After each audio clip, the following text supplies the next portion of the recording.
Olá, seja bem-vindo ao canal Direito Favorável. Olha eu aqui de volta compartilhando com você noções de direito administrativo. Para você que nunca assistiu uma videoaula minha, muito prazer, me chamo Renata Lacerda e hoje eu escolhi um tema muito importante, do qual particularmente eu gosto muito, que é acerca dos contratos administrativos. Os contratos administrativos você vai encontrá-los ali dispostos a partir do artigo 54 até o artigo 79 da Lei 8.666/93. Isso mesmo, é a mesma lei que trata das normas gerais de licitação. Ela também vai discorrer no âmbito legal acerca das normas de formalização dos contratos administrativos. Como é um tema muito extenso e precisa sim da sua atenção para, digamos assim, digerir com mais calma cada aspecto importante que pode fazer a diferença na hora da tua aprovação, eu dividi essa dica de hoje em duas partes. A primeira parte eu vou discorrer acerca de noções gerais, de noções introdutórias para te dar aquela base acerca do contrato administrativo. Na parte 2 desta videoaula, eu vou estar discorrendo de características mais específicas ligadas a esse assunto. Pois bem, então comecemos pelo conceito. Contrato administrativo, ele é regido pelo regime de direito público. Por quê? Porque em um dos polos contratuais figura a administração pública, que é aquela responsável por representar o interesse público na relação custo-benefício de suas atividades, buscar meios eficazes de garantir a satisfação da demanda pública. Para isso, ela vai precisar celebrar, para executar seus serviços, os chamados contratos administrativos, que, via de regra, só vão ser celebrados após todas as fases do certame licitatório, onde haja o licitante vencedor, onde haja adjudicação e a seguir a assinatura do contrato.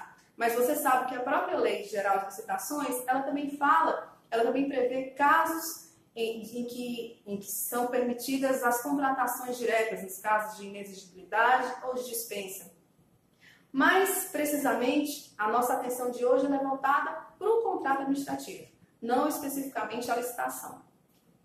E uma dica importante é que é muito comum confundirmos contratos administrativos com contratos da administração. É muito recorrente acharmos que, por terem nomenclaturas quase idênticas, são as mesmas coisas, mas são institutos completamente diferentes. Porque contrato administrativo é um contrato típico da administração, regido pelo direito público, como eu falei, predominantemente por regra de direito público e apenas em caráter subsidiário por regra de direito privado e as normas gerais de direito acerca do contrato. E nos contratos administrativos ocorre a chamada presença das cláusulas exorbitantes, que são cláusulas que têm um amparo jurídico exatamente no princípio da supremacia do interesse público, que coloca a administração numa relação vertical com o contratado, coloca o Estado numa relação vertical, numa relação de um patamar elevado em relação à sociedade, em relação ao particular contratado. Já no contrato da administração, ocorre a predominância de regras de direito privado, porque nesse tipo de contrato, que já é um contrato atípico celebrado no âmbito da administração pública, são contratos em que ocorre uma relação horizontal entre a administração pública e entre particular contratado. Um exemplo desses contratos da administração são os contratos de locação. Por exemplo, determinado órgão público, digamos, uma secretaria de educação, precisa alugar um prédio para sediar suas atividades. Nesse caso, ela celebra um simples contrato de locação, contrato da administração, onde ela figura numa relação horizontal com outro polo contratual. Outra dica importante acerca dos contratos administrativos é que a Lei 8.666/93 também vai delimitar que os contratos administrativos, eles, em regra, só podem ter forma escrita. Isso mesmo. Lá no texto da lei vai dizer que é defeso, que é vedado à administração pública formalizar, celebrar contratos verbais com o particular. Esta é a regra. Mas que a própria lei também comporta ali suas exceções, que eu vou falar para você quais são. será permitido, excepcionalmente, a administração pública celebrar contrato verbal nos casos em que o objeto for de pequeno valor e não exceder ao percentual de 5% do valor da modalidade licitatória denominada convite. E se você fizer os cálculos, o valor limite do convite é até R$80 mil. 5% de R$80 mil dá R$4 mil. E por que é interessante você saber todos esses detalhes? Que é o valor ali líquido de 4 mil, que é o percentual. Porque o examinador, para testar o teu conhecimento, ele pode cobrar uma das duas coisas. Se você sabe qual é a condição de celebração de contrato verbal, de objetos que não excedam a 4 mil reais ou a 5% do valor da modalidade convite. Mas, em regra, eles são sim escritos.